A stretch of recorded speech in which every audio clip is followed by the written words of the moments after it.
नमस्कार दोस्तों। Z C में आप सभी का स्वागत है। अ, हमने अभी पिछली दो वीडियोस में बहुत ही ब्रीफ सा टच करा कैपिटल मार्केट्स में कैसे पार्टिसिपेट करेंगे। और ये दो वीडियोस मोस्टली थोड़ी सी थ्योरेटिकल थी। तो आज हम तीसरी वीडियो में की शुरुआत करेंगे, और ये video from the starting itself ये एक प्रैक्टिकल अप्रोच रहेगी। अब इस वीडियो से हम अपना पोर्टफोलियो, एक तो मैं साथ साथ में आपको समझाऊंगा कैसे बिल्ड करेंगे, और साथ में एक पोर्टफोलियो में बिल्ड करके भी दिखाऊंगा उसके क्या स्पेक्स होंगे, उसके क्या कंपोनेंट्स होंगे। आइए शुरुआत करते हैं। तो सबसे पहले तो अगर कोई पोर्टफोलियो बनाना चाहता है तो सबसे पहले हमें उसका एक साइज़ डिफाइन करना पड़ेगा। तो जो मेरी थिंकिंग है, मेरे हिसाब से जो भी इंसान एक लर्निंग पॉइंट ऑफ व्यू से मार्केट में आया है, जो एक बहुत ही serious learning point of view से आया है, उसको एक 10 लाख का फिगर उसके दिमाग में होना चाहिए।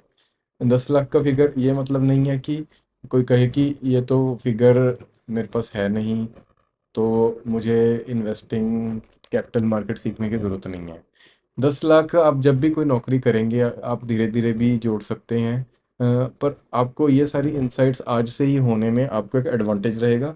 आपका हमेशा से प्लान रहेगा कि मैं कैसे अपने पोर्टफोलियो को बनाने वाला हूँ। तो एक 10 लाख का साइज़ जो भी सीरियस लर्निंग करना चाहता है उसके दिमाग में होना चाहिए, चाहे वो पैसा आज उसकी जेब में हो ना हो।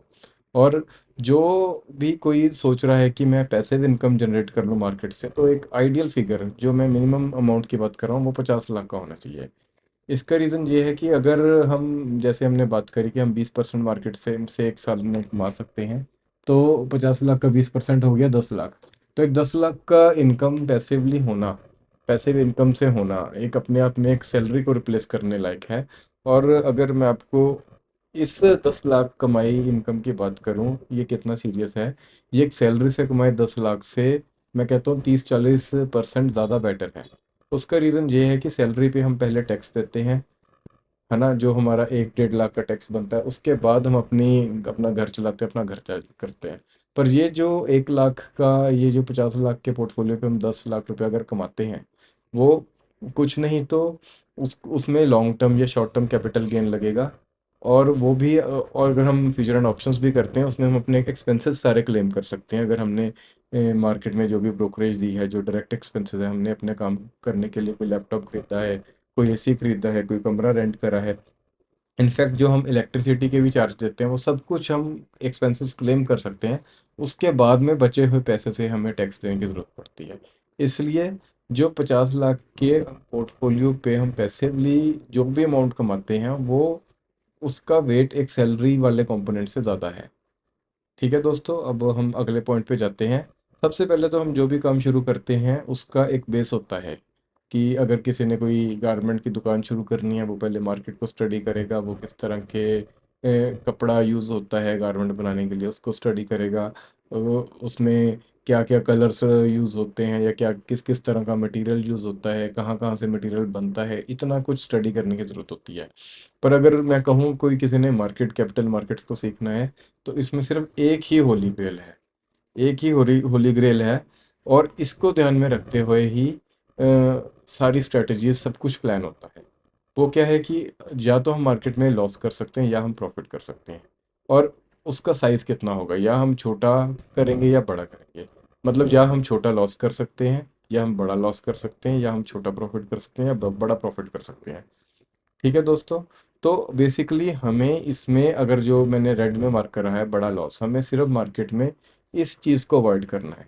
अगर हम इसको अवॉइड करने में सक्सेसफुल हो जाते हैं, ये कोई ऐसा चीज़ नहीं है, मार्केट कोई ऐसी चीज़ नहीं है कि यहाँ पैसा अगर पड़ा है तो वो पड़ा ही रह जाएगा।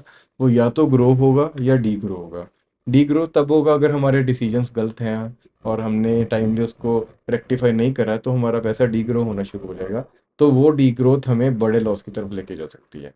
तो सिर्फ हमें जो भी मैं स्ट्रेटेजी सब डिस्कस करूंगा आने वाले टाइम में, वो सारी बेस करेंगे कि हम इस बड़े लॉस को अवॉइड करें।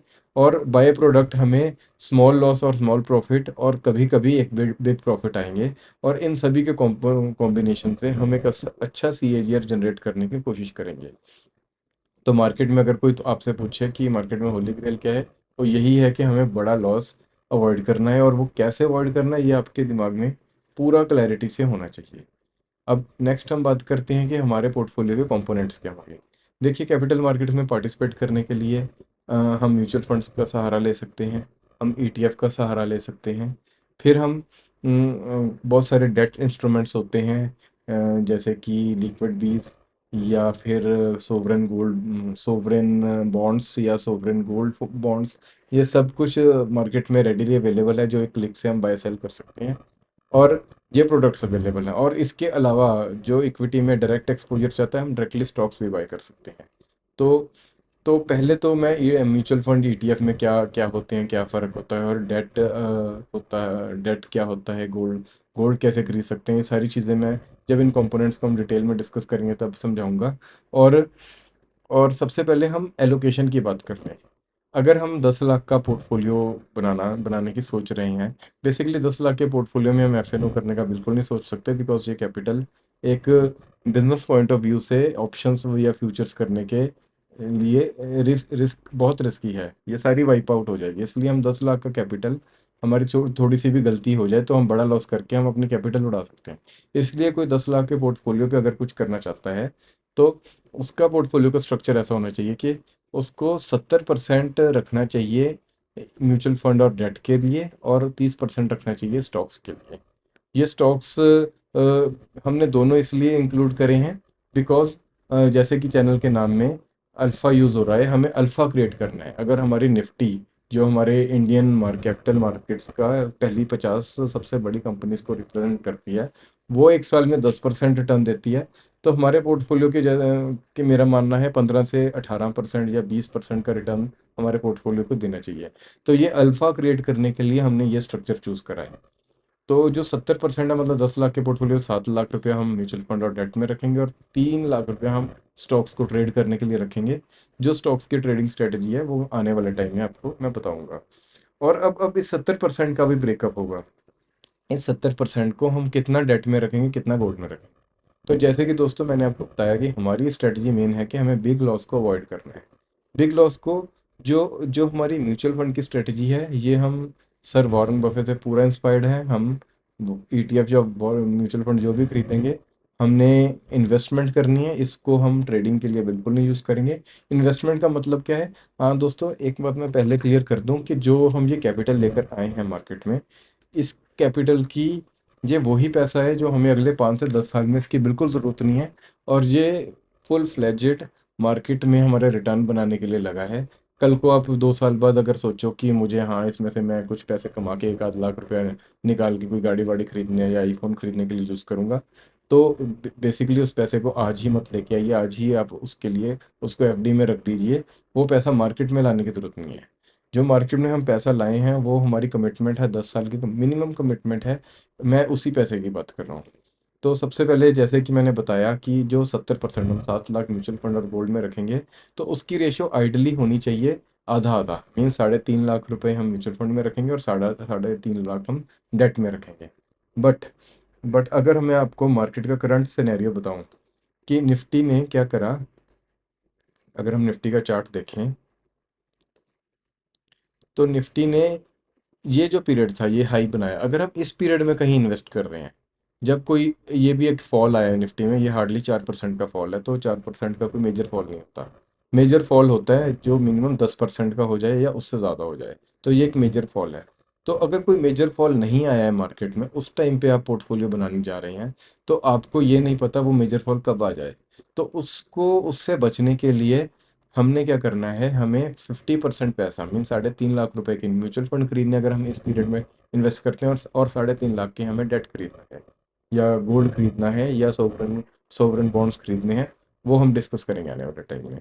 बट आज की डेट में क्या हुआ है कि मार्केट ने एक अच्छा करेक्शन देने के बाद, इसको जो फॉल है, ये 16% 17% का जो फॉल दिख रहा है, इसको कहते हैं प्राइस करेक्शन। और जो इस हाई को अभी रीच करने आज की डेट में 354 डेज हो चुके हैं, इस हाई को अभी तक मार्केट ने टच नहीं करा। तो जो प्रीवियस अपने हाई को अपनी जो रीच नहीं कर पाया, तो बेसिकली इस लेवल के जो इन्वेस्टर हैं वो आज भी लॉस में बैठे हैं। तो इस ये उनको कितनी देर से लॉस में बैठे हैं? ऑलमोस्ट वो 350 दिनों से लॉस में बैठे हैं। तो इसे कहते हैं टाइम करेक्शन।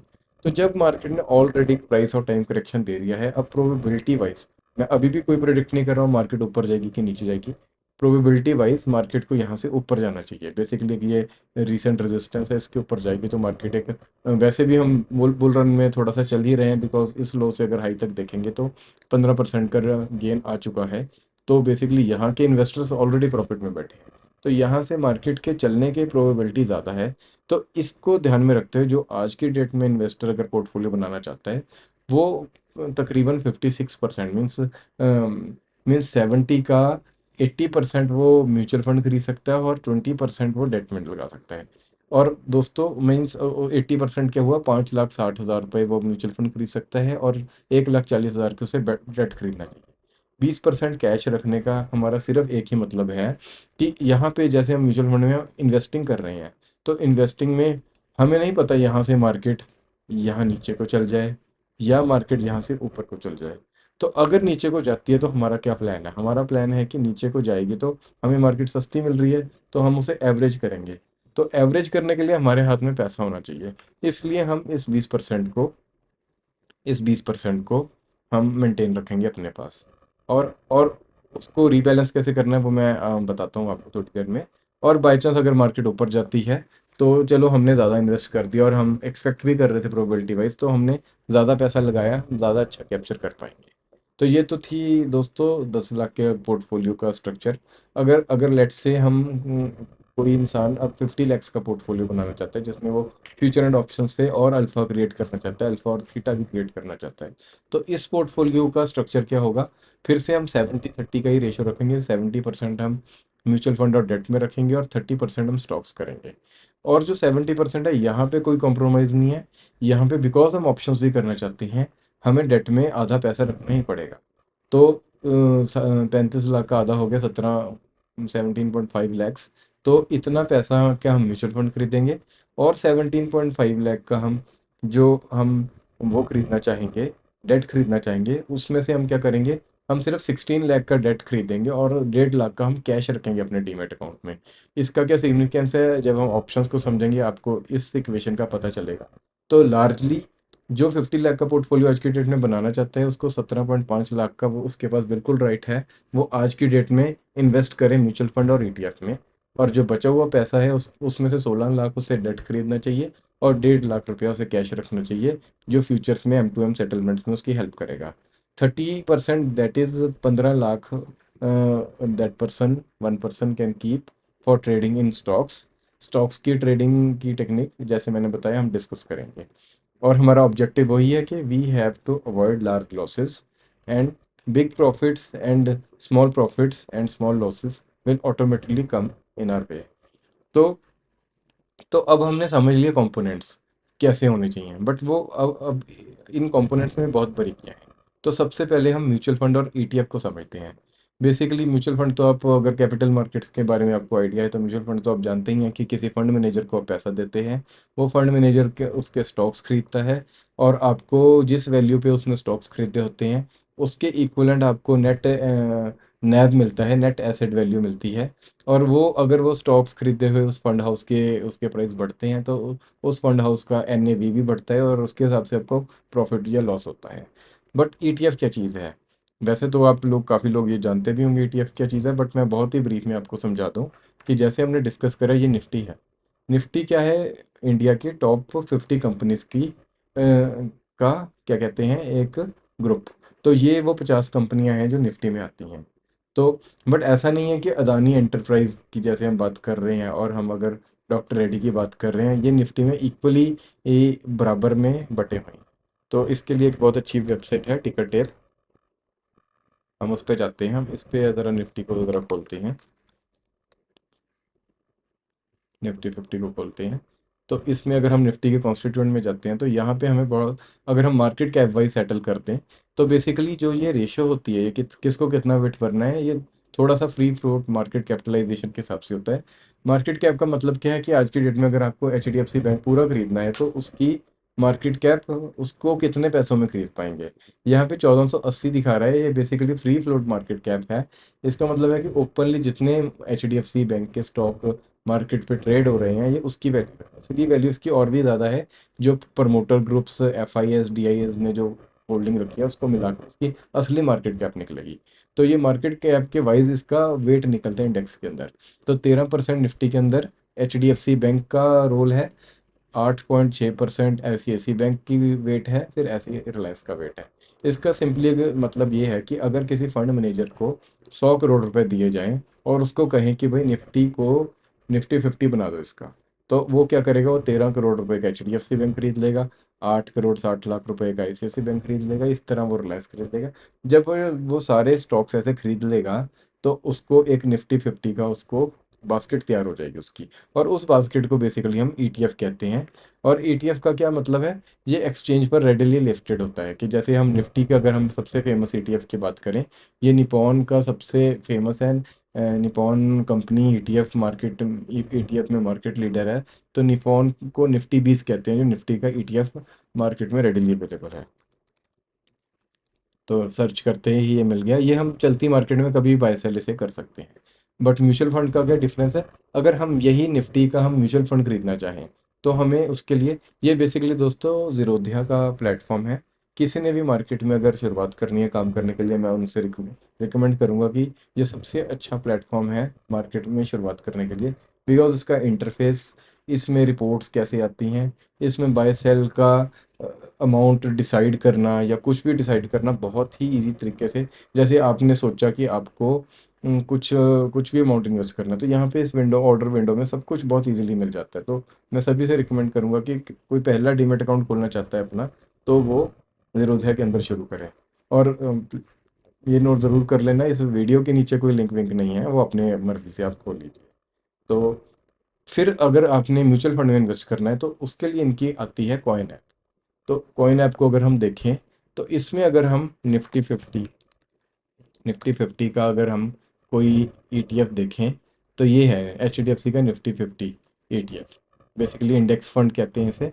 अगर हम इसको देखें तो ये भी हम खरीद सकते हैं। बेसिकली म्यूचुअल फंड जो होता है, मैं आज भी इस टाइम भी अपना ऑर्डर प्लेस कर सकता हूँ। आज जैसे वीकेंड है, इस टाइम भी मैं ऑर्डर प्लेस करके इसको बाय कर सकता हूँ। और इसकी एलोकेशन मुझे वर्किंग डे में ही होगी बेसिकली। बट अगर मैंने इसको खरीदना है तो ये चलती मार्केट में ही खरीदना पड़ेगा। इतना ही फ़र्क है एक्सचेंज ट्रेडेड फंड ETF में और एक म्यूचुअल फंड में। तो एक कंपोनेंट हो गया म्यूचुअल फंड और ETF। बेसिकली ये तो हो गया एक्सचेंज ट्रेडेड फंड। इसमें क्या है ना, फंड मैनेजर अपना बिल्कुल भी दिमाग नहीं लगा रहा। तभी इसका अगर एक्सपेंस रेशियो देखोगे, इसका एक्सपेंस रेशियो 0.4% है। ऐसी ही अगर हम एक और विंडो खोल लेते हैं कॉइन की, ये basically Nifty is covering large cap funds. तो हम कोई लार्ज कैप म्यूचुअल फंड देख लेते हैं। जैसे ICICI प्रूडेंशियल का लार्ज कैप फंड अगर हम इसको देखते हैं, तो इसका एक्सपेंस रेशियो 0.86 है, इसका एक्सपेंस रेशियो 0.4 है। तो बेसिकली ये क्यों महंगा चल रहा है, इसमें क्या है, जो फंड मैनेजर है वो ऐसा नहीं है कि वो निफ्टी के ही प्रपोर्शन में स्टॉक्स को खरीद बेच रहा है। इसमें फंड मैनेजर जैसे वो कहे कि HDFC बैंक आज की डेट में ज़्यादा चल गया है, कम चला है, और HDFC बैंक जैसे ये थोड़ा सा कम चला है अगर इसका प्राइस देखें, और ICICI बैंक ज़्यादा चल चुका है।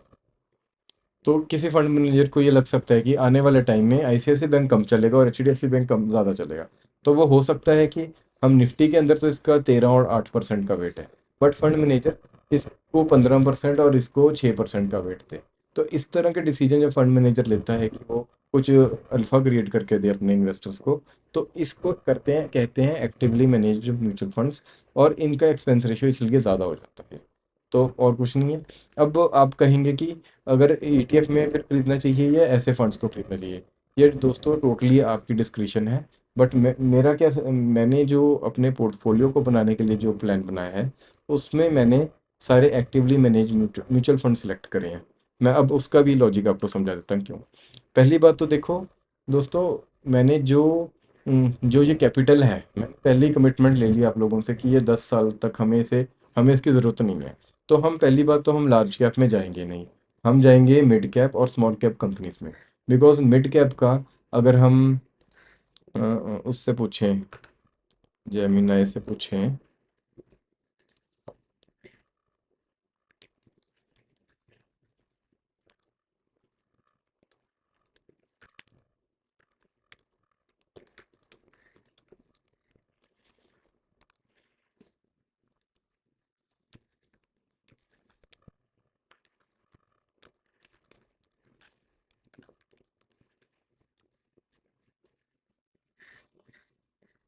तो इसे कंपेयर करने दीजिए। निफ्टी 50 इज़ बेसिकली इंडिया की top 50 companies. Nifty next 50 is also India's large cap companies which are next 50 companies then Nifty 50। फिर उसके बाद अगली 150 कंपनीज को हम निफ्टी मिड कैप 50 में क्लासीफाई होती हैं, और उसके अगली 250 कंपनियां निफ्टी स्मॉल कैप में क्लासीफाई होती हैं। तो ये जो 500 कंपनी हैं इसको निफ्टी 500 भी कह देते हैं, और इसके बाद की जितनी कंपनीज होती हैं इनको निफ्टी माइक्रो कैप या वेरी स्मॉल कैप कह देते हैं। तो ये थोड़ा सा इसने अच्छा नहीं बनाया।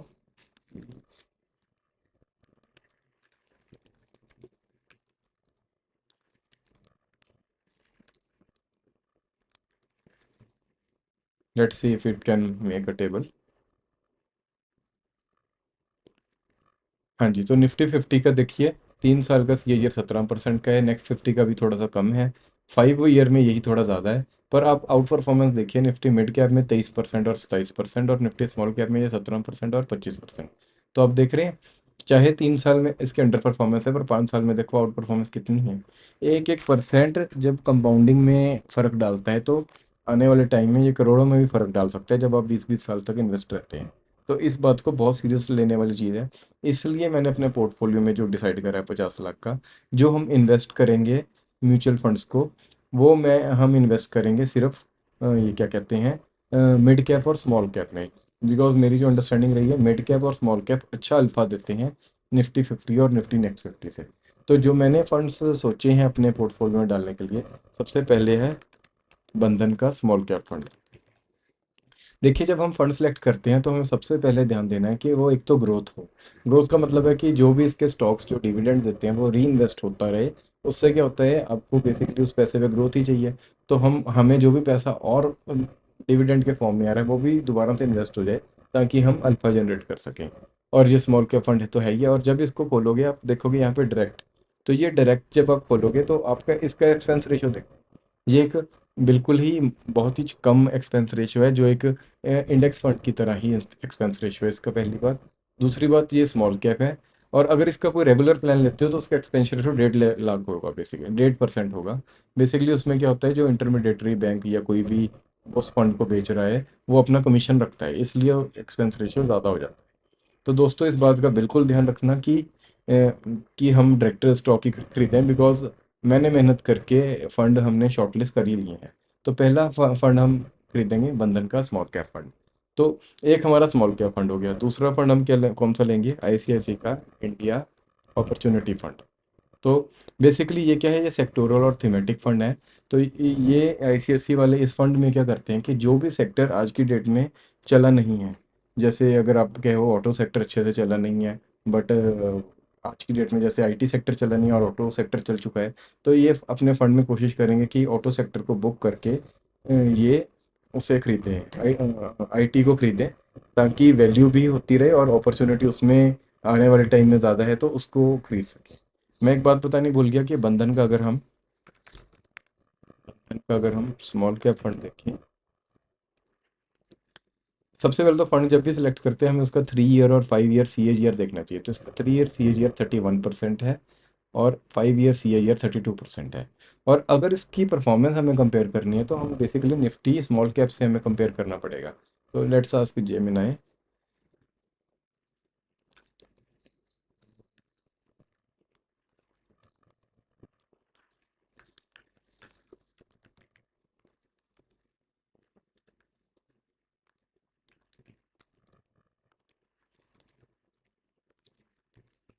तो लास्ट 3 और 5 साल का अगर हम रिटर्न देखें, तो इसका देखो 23% और 25% रहा है आखिरी 3 और 5 साल का, और इसका रहा है 32% और 31%। तो आप देख लो 7-7 8-8% का अल्फा इसने जनरेट करके दिया है। यही रीज़न है कि मैंने जो अपना म्यूचुअल फंड का पोर्टफोलियो उसमें ETF और इंडेक्स फंड्स को छोड़कर मैंने एक एक्टिवली मैनेज म्यूचुअल फंड अपने म्यूचुअल फंड ऐड करे हैं। और उसमें भी ये स्ट्रेटजी रखी है, अगर वो गिरते हैं तो हम उसको एवरेज करेंगे रीबैलेंसिंग की फॉर्म में, जो हम समझेंगे अभी थोड़ी देर में।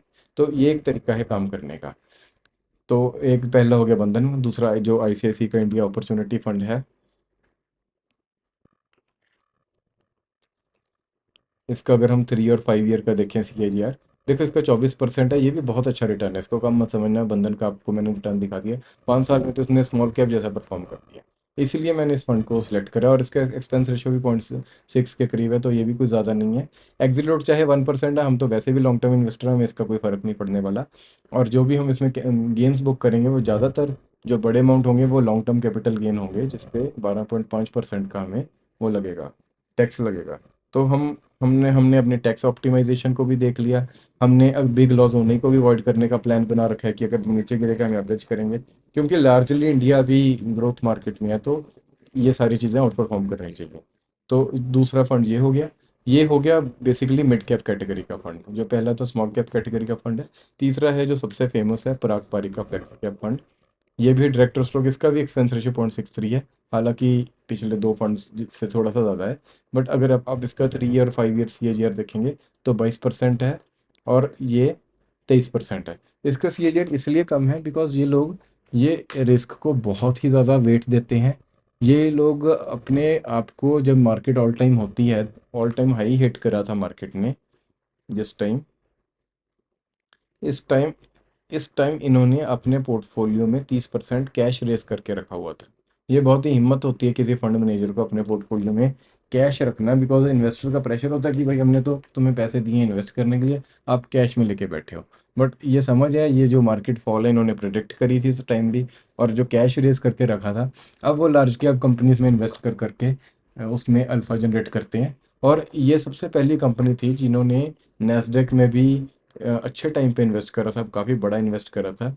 वो तो फिर क्या हुआ कि सेबी ने इन पे थोड़ी लिमिट लगाई कि आप कितना फंड बाहर भेज सकते हैं, उसकी वजह से इनको अपना एक्सपोजर नेस्डेक में कम करना पड़ा। अगर वो ना करना पड़ता तो ये भी इजीली 30% के आस CAGR चल रहा था। तो बेसिकली ये फंड मैनेजर बहुत समझदार हैं, ये अपने फंड को अच्छे से मैनेज करते हैं, और हमें ये टेंशन नहीं है कि मार्केट ऑल टाइम हाई पे है तो हम अपना फंड बेचने का सोचें, बिकॉज ये खुद ही अपने पोर्टफोलियो को रीबैलेंस करते रहते हैं। और जो फंड मैनेजर अपने लेवल पे रीबैलेंसिंग करता है उसकी कोई टैक्स इम्प्लीकेशन नहीं होती, जब तक आप अपने अकाउंट में इसे बेच किसी फंड को बेचते नहीं। तो जो हमने प्लान बनाया था, सबसे पहले तो हमने 17.5 लाख का सोचा था। तो हम क्या करेंगे, हम मोस्टली इक्वल वेट रखेंगे, स्मॉल कैप मिड कैप और पराग में इक्वल वेट में हम इन्वेस्ट करेंगे। पर हम थोड़ा सा पराग को एक्स्ट्रा खरीदेंगे बिकॉज उसमें एक्स्ट्रा कंफर्ट है रिस्क को हैंडल करने का। तो मैंने एक्चुअली मैं ऑलरेडी एक वीडियो रिकॉर्ड कर चुका था, और उसकी स्क्रीन रिकॉर्डिंग नहीं अच्छी हुई, इसलिए मैंने ऑलरेडी वैल्यूज़ डाल रखी हैं। तो ये मैंने 19 तारीख को सोचा था, पर अगर हम आज की भी डेट ले लेते हैं, ये एक टेम्पलेट है, मैं अपने पोर्टफोलियो को भी इसी टेम्पलेट में ट्रैक करता हूँ। तो इसमें क्या है कि हमने सबसे पहले बंधन बैंक हमने खरीद लिया अराउंड, अगर हम वो करते हैं, हिसाब लगाते हैं कि 17,50,50,000 को हम उन्हीं से बांटें तो सम 5,80,000 के करीब हमारा अमाउंट आता है। तो उसी के हिसाब से 5,83,000 का हमने बंधन बैंक खरीद लिया है। इसकी हमने खरीदा है 52 के अमाउंट पे। हम चेक कर लेते हैं, बंधन स्मॉल कैप, इसका NAV 52.396 चल रहा है। तो हमने क्या यूज़ करा है, 52.396। तो उसके हिसाब से हमारे इतने पैसे इन्वेस्ट हो गए। अगर हम देखें ऐसे ऐसे इंडिया अपॉर्चुनिटी, इसका NAV चल रहा है 39.67 पे। तो 39.67, तो इसके हमें इतने यूनिट खरीदने पड़ेंगे, हमारा वही। ये थोड़ा सा इसकी एलोकेशन कम करिए, तो मैं थोड़ी बढ़ा लेता हूँ, बिकॉज हमें थोड़ा बराबर रखना है तीनों के एलोकेशन को। तो ये 5 लाख करने के लिए 11,000 है, इसके हम 12,000 यूनिट करें, 13,000 करें, 13,500 करें, 4,000 करें। तो इतना ठीक है, थोड़ा मोर और लेस बराबर हो गया। फिर बचा पारंपरिक का।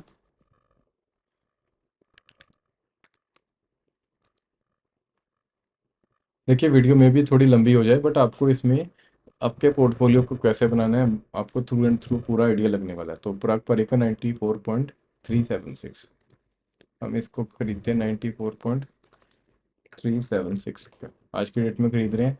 तो इसमें तो थोड़ा पैसा ज़्यादा लग गया, थोड़ा कम करते हैं, 6 लाख। अभी हमने 17.5 लाख सोचा था, एग्जैक्टली उतनी इन्वेस्टमेंट हो गई हमारी। थोड़ा सा कम कर लेते हैं और एक्यूरेट होने के लिए, थोड़ा सा ज़्यादा कम हो गया, 64 करें, 477, बिल्कुल एग्जैक्ट हमारा 17.5 लाख इन्वेस्ट हो गया इस 3 फंड्स को। और जो हमने बाय करी हैं ये मैंने आज की डेट रखी है बेसिकली। इसका एनएवी थोड़ा प्लस माइनस किसी का ऊपर भी मिल सकता है अगर कल को मार्केट, परसों को मार्केट गैप अप होती है। और तो बहुत कम फर्क पड़ेगा, 2-3 हज़ार प्लस माइनस हो सकता है। तो हमने बेसिकली ये 3 फंड ऐड कर लिए अब अपने पोर्टफोलियो में। अब सेकंड पार्ट है हमारे पोर्टफोलियो का जो कंपोनेंट था कि हम डेट और गोल्ड इंस्ट्रूमेंट्स, हम बेसिकली जो हम कैश वाले डेट वाले इंस्ट्रूमेंट अपने पोर्टफोलियो में ऐड करें। तो डेट में क्या क्या ऑप्शंस है पहले मैं आपको वो समझा दूँ। तो देखिए दोस्तों, डेट हम अपने डीमेट अकाउंट में डायरेक्टली खरीद सकते हैं। सबसे इसके फेमस जो यूनिट्स हैं, सबसे फेमस है लिक्विड बीस। तो ये लिक्विड बीज फेमस बड़ा इंस्ट्रूमेंट है, पर अगर आप इसका चार्ट देखेंगे ना, ये सिर्फ 1000 रुपये पे ट्रेड होता है। तो इसमें कैसे हमें, ये बेसिकली ये एक डेट इंस्ट्रूमेंट है जो ओवरनाइट मनी मनी मार्केट्स में बैंक यूज़ करते हैं। तो दोस्तों, हम अब तक समझ चुके हैं कि पोर्टफोलियो हमने म्यूचुअल फंड वाला पूरा कंप्लीट कर लिया है। अब नेक्स्ट स्टेप है हमारा डेट और गोल्ड के बीच में। पहले मैं आपको ये समझा दूं कि ये डेट का मतलब क्या है। मतलब हम बेसिकली हमने क्या करना है कि म्यूचुअल फंड बनाने के बाद कुछ पैसा कैश में रखना है ताकि मार्केट में फॉल आता है तो हम उस टाइम इन्वेस्ट कर सकें, हमारे पास कुछ कैश रेडली अवेलेबल हो। इस पार्ट को कोई स्किप भी कर सकता है, जैसे कोई सैलरीड पर्सन है, वो उसके पास कैश की रेडली अवेलेबिलिटी है, तो वो इस अगर अगर वो 50% नहीं भी रखना चाहता, बेसिकली 10 लाख वाले पोर्टफोलियो में वो बंदा 20% को भी इन्वेस्ट कर सकता है अगर कोई अपना कैश किसी और कैश सोर्स से अपने पोर्टफोलियो के एवरेज कर सकता है। तो हम डिस्कस करते हैं अब डेट के बारे में। तो हम तो मैं आपको जैसे मैंने बताया कि एक ऑप्शन है लिक्विड बीज की। तो लिक्विड बीज में क्या होता है कि अगर हम इसके फंडामेंटल में चेक करें 5 ईयर्स में, 5 ईयर्स में रिटर्न 2% दिखा रहा है। तो बेसिकली ये रिटर्न नहीं दिखा रहा, बेसिकली इसका मोर और लेस इसका रिटर्न होता है 6% के करीब। वो कैसे होता है कि इस इसका प्राइस हमेशा 1000 पे कांस्टेंट रहता है, बट इसके यूनिट अगर हमने 100 यूनिट खरीदे हैं तो एक महीने बाद शायद हमारे पास 102 यूनिट हों, फिर 104 यूनिट हों, ऐसे यूनिट बढ़ते रहते हैं। तो बेसिकली वहाँ से हमारा कैश फ्लो जनरेट होता है। तो तो ये तो है एक इंस्ट्रूमेंट जो जो बेसिकली हमें एफडी की तरह रिटर्न दे रहा है, और हम डीमेट अकाउंट में ही उस पैसे को रख के एफडी की तरह रिटर्न जनरेट कर सकते हैं। इसके अलावा और क्या ऑप्शंस है, मैं ज़रा यहीं पर आपको दिखा देता हूँ टिकर टेप पे।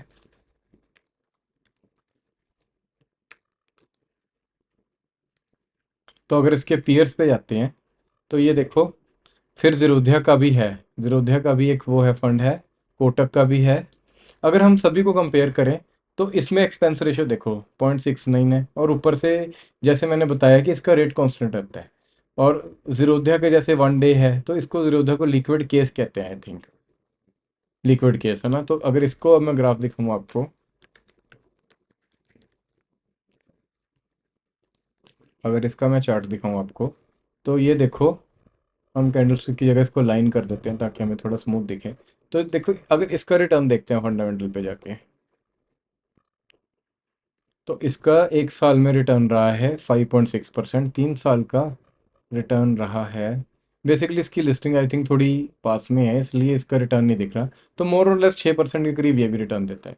इसमें क्या है, इसमें यूनिट नहीं बढ़ते हैं, इसमें इसका प्राइस बढ़ता रहता है, तभी इसका आप देख रहे हो पहले 108 रुपये था, कभी आज की डेट में 110 रुपये पे पहुंच चुका है। तो इसमें ये क्वालिटी है। तो और अगर और कौन कौन सी ऑप्शन अवेलेबल है, तो इसमें कोटक का भी है जिसमें ट्रैकिंग एरर इसमें ज़ीरो दिखा रहा है, तो और एक्सपेंस रेशियो भी कम है। तो बेसिकली मैं अपने अगर मेरे से कोई पूछे तो मैं कोटक का यूज़ करता हूँ, और इसका नाम लिक्विड वन है, लिक्विड वन। तो आप लिक्विड वन अगर देखते हैं, मैं बेसिकली इसमें इन्वेस्ट करता हूँ। और जो हमें ऑप्शंस में है ना, तो लिक्विड वीज का फ़ायदा कम होता है कि इनिशियली हमने समझो 10 लाख की यहाँ से मार्जिन उठाई इसको खरीद के प्लेज करके, और इसका रेट तो कांस्टेंट रहना, यूनिट बढ़ते रहेंगे, उसको हमें दोबारा दोबारा प्लेज करना पड़ेगा। दोबारा प्लेज करने से क्या होगा, हमें प्लेजिंग चार्जेस पड़ते रहेंगे। बट इस चीज़ को खरीदने से जिसकी एन बढ़ रही है, हमें अगर आज मार्जिन ऑप्शन में हमें 1 लाख की मिली है तो कल को 1 लाख 1 हज़ार की मिल जाएगी, फिर 1 लाख 2 हज़ार की मिल जाएगी धीरे धीरे।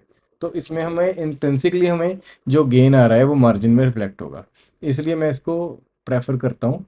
और एक बार इसका रिटर्न भी चेक कर लेते हैं। अगर इसमें मल्टीपल ईयर्स इसका 5.4% आ रहा है रिटर्न, थोड़ा कम ज़्यादा होता रहता है इसमें, बेसिकली 5 से 6% में रहता है। ज़्यादा टाइम का इसलिए नहीं आ रहा बिकॉज ये थोड़े फंड्स नहीं ही हैं। तो इसके अलावा ये तो हो गया कुछ लिक्विड फंड्स हो गए जो बेसिकली जो वन डे मनी मार्केट में इन्वेस्ट करते हैं। इसके अलावा ना हमारे पास और भी ऑप्शंस हैं, जैसे सोवरेन बॉन्ड्स।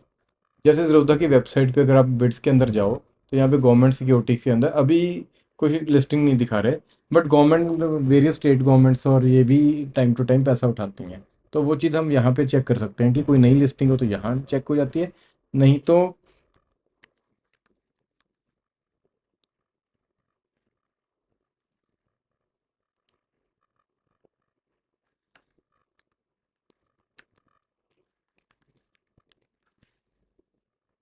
लेट्स सी कौन कौन सी ऑप्शंस अवेलेबल हैं हमारे पास। तो जैसे ये है,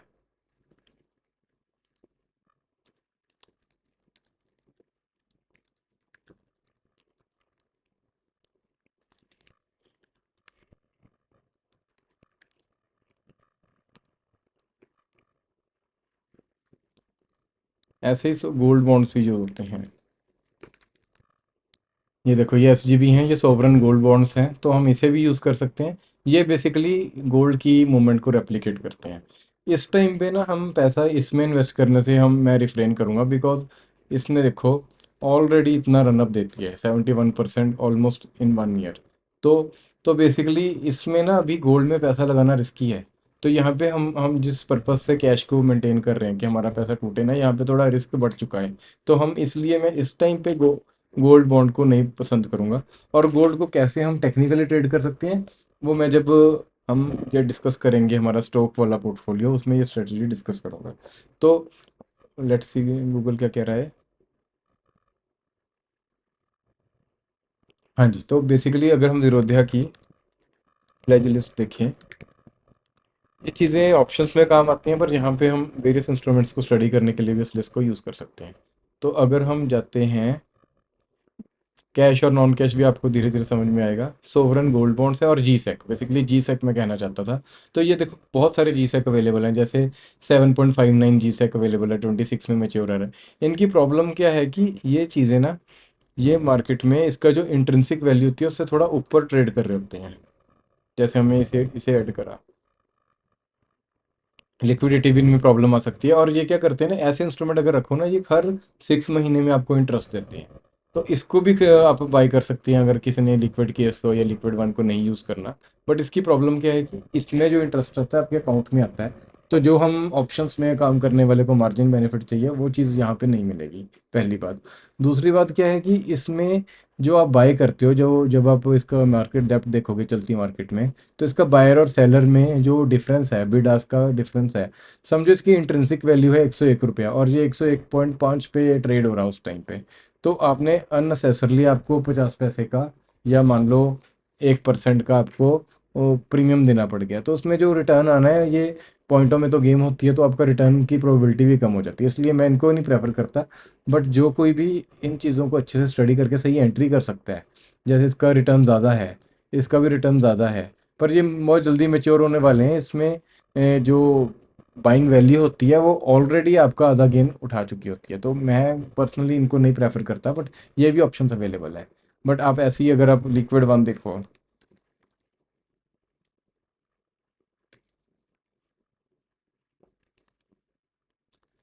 लिक्विड वन देखो, अगर आप ये लेते हो तो 94% आपको कोलेक्टर मिल जाता है और 6% का आपको हेयर कट रहता है। तो अगर आप किसी लिक्विड केस भी देखोगे ना, अगर जीरोधा के जो अपना प्रोडक्ट है, उसका भी 6%, 94%, हमारा कोलेट्रल का भी टारगेट पूरा हो रहा है। और ऊपर से हमें यहाँ पे एक्सपेंस रेशियो भी इसमें कम पड़ रहा है, इसमें लिक्विडिटी का भी कोई इशू नहीं है, ट्रैकिंग एरर भी जैसे ये बता रहे हैं कम है। तो ये इंस्ट्रूमेंट बेस्ट है हमें कैश पोजीशन बिल्ड करने के लिए। अब मैं दोस्तों जल्दी से आपको समझा दूँ कि हमने ये समझ में आ गया कि हमने यहाँ पे डेट में से चूज़ कर लिया। तो हमने कितने का खरीदना है, 16 लाख का। अगर मैं देखूँ इसकी वैल्यू लिक्विड वन की, अगर हम इसे डिलीट करते हैं, अगर हमने 16 लाख का खरीदना है, ये 1000 इतने का चल रहा है, तो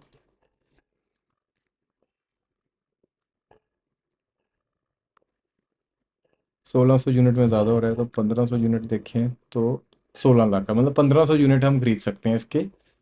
तो हम ये भी एंटर कर देते हैं।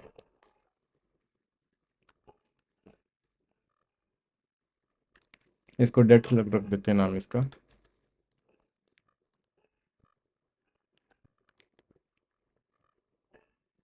इसका एलोकेशन अपने आप आ जाएगी। इसको भी हम आज की डेट में अगर बाय करते हैं, और 1500 की क्वांटिटी, और जो ये रेट है ना 16.53, ये कल को मार्केट जब ओपन होगी तो ये थोड़ा सा 5-10 पैसे ज़्यादा होगा, तो हम 10.70 ही ले लेते हैं। मैं कल का प्रीमियम आज ही जोड़ लेता हूँ इसको। तो इसमें हमने 16 लाख लगा दिए, तो हमारा 50% डेट में आ गया। 1 लाख हमारे पास कैश पड़ा है, वो भी हम लिख लेते हैं।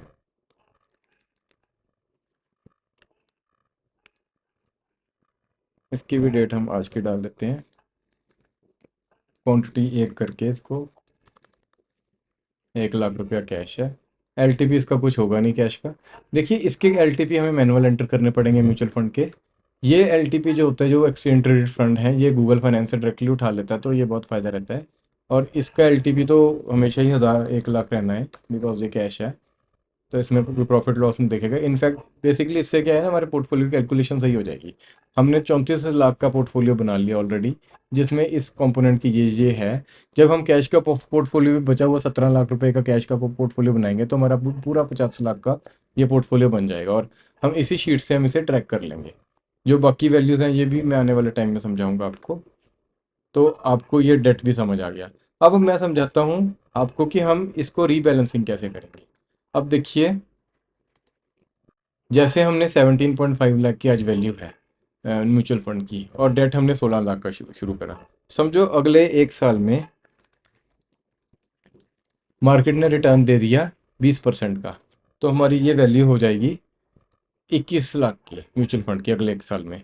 और ये रिटर्न देगा 6% के हिसाब से मान लेते हैं, तो इसकी वैल्यू होगी और ऑलमोस्ट 17 लाख। तो अब जो अगर हम इन दोनों के एवरेज देखेंगे,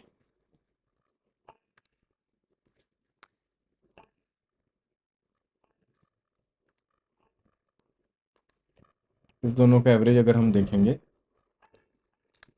तो एवरेज हो गया 18। तो हमें बेसिकली ये एवरेज से कितना ऊपर चले गया, 21 माइनस से 18.98 करेंगे तो ये 2 लाख रुपए ऊपर चले गया। और ये एवरेज से कितना नीचे चल रहा है, ये बेसिकली इसमें तो हम क्या करेंगे, 2 लाख का इसे बेच देंगे। तो हमने क्या करा, 2 लाख का अपना म्यूचुअल फंड बुक कर लिया, और हमने ये क्या कहते हैं, वो 2 लाख रुपए यहाँ डाल दिए। तो हमारा हमारा बैलेंस हो गया दोनों में 18.98 लाख, 18.98 लाख का हमारा डेट भी हो गया, म्यूचुअल फंड भी हो गया।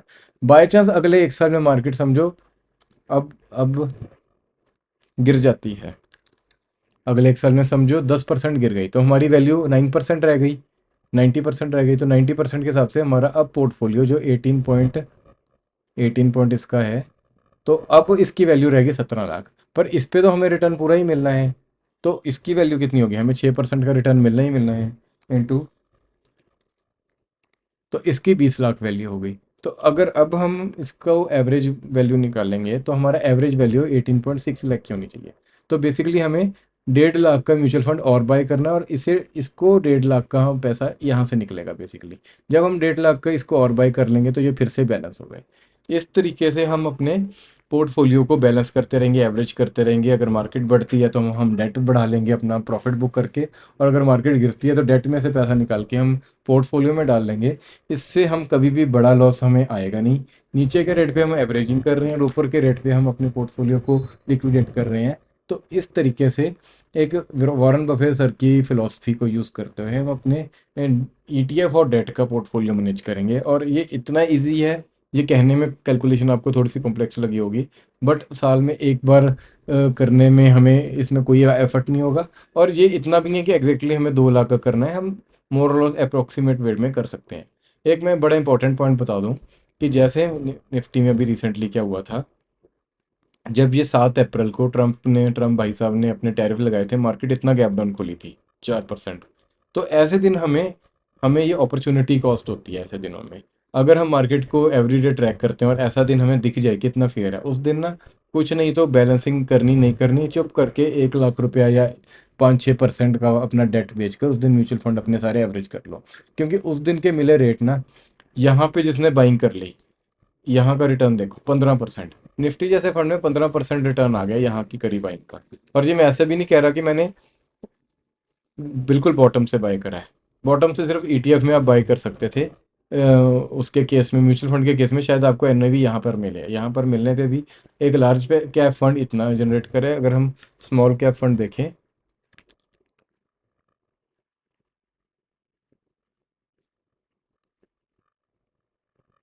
बीएससी स्मॉल कैप ही देख लेते हैं। इसको हमने अगर यहाँ से पकड़ा तो इसका इसका रिटर्न देखो 25% तक गया। अब आज की डेट में ये 21% तक है। तो ऐसे दिन हमने बिल्कुल नहीं छोड़ने। और हमें ऐसी अपॉर्चुनिटी कब मिली थी, अगर हम पास में देखें, ये भी जैसे एक गैप डाउन था। ये कितना है, ये 1.5% के, चलो इसे इग्नोर कर सकते हैं। इससे पहले अगर हम देखें इलेक्शन के टाइम, देखो मार्केट यहाँ से खुल के कितना गिरी थी, 10% एक दिन में गिरी थी और इंट्राडे रिकवरी कर ली थी। ऐसे केस में भी हमें एवरेज करनी चाहिए। और यूक्रेन वॉर के टाइम जैसे ये ऐसे इस टाइम पे ये नीचे है, ये ऐसे गिरा, यहाँ ये हमारा रीबैलेंसिंग भी कैप्चर कर लेगा।